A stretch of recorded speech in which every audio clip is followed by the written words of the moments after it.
नमस्कार. एक अशी व्यक्ती ज्यांना कोणी छत्रपती, कोणी महाराज, कोणी आराध्य दैवत, कोणी शिवाजी, कोणी शिवबा, कोणी राजे, तर कोणी जाणता राजा असं म्हणतात. राजा आमचा जाणता होता, पण त्या राजाला कधी आम्ही जाणलंच नाही.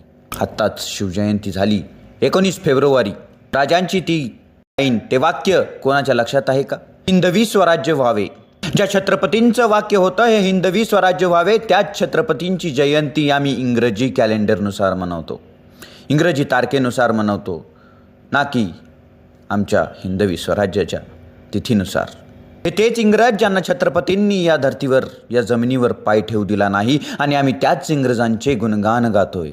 माझा मुलगा, माझी मुलगी मीडियमला शिकतात, मोठे छाती ठोकून सांगतात माझी मुलं इंग्रजी बोलतात, पण आपलीच मायबोली मराठी येत नाही याची आम्हाला जरासुद्धा लाज नाही वाटत हो. भाषा शिका, वाईट नाही, पण त्याचा अतिरेक केलेला आहे आम्ही. आत्ताच पुण्यामध्ये एका शोमध्ये सायको शायर यांनी सांगितलं, माणसानेच मराठी कलाकार संपवलाय. मराठी माणसाने तर मराठीच संपवली हो. मराठी माणसाने तर छत्रपतीच हे नाव, त्यांचा इतिहास संपवलाय. छत्रपतींचा इतिहास तर शाळेतून गायबच झालाय. तर तिकडे लक्ष नाही. आम्हाला त्याच्याशी काही घेणं देणं नाही. आम्ही एकाही शब्दांनी त्याचा विरोध केला नाही, त्या गोष्टीवर कोणी वक्तव्य केलं नाही.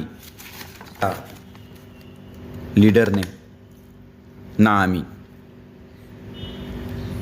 असंच एकावर चर्चा करता करता त्याला विचारलं की छत्रपतींना मानणारे लोक किती आहेत? तो म्हणाला असंख्य. हो, असंख्य नाहीत. हाताच्या बोटावर मोजण्या इतके लोक आहेत जे छत्रपतींना मानतात. बाकी सगळे मुघलांची परंपरा पाळतात.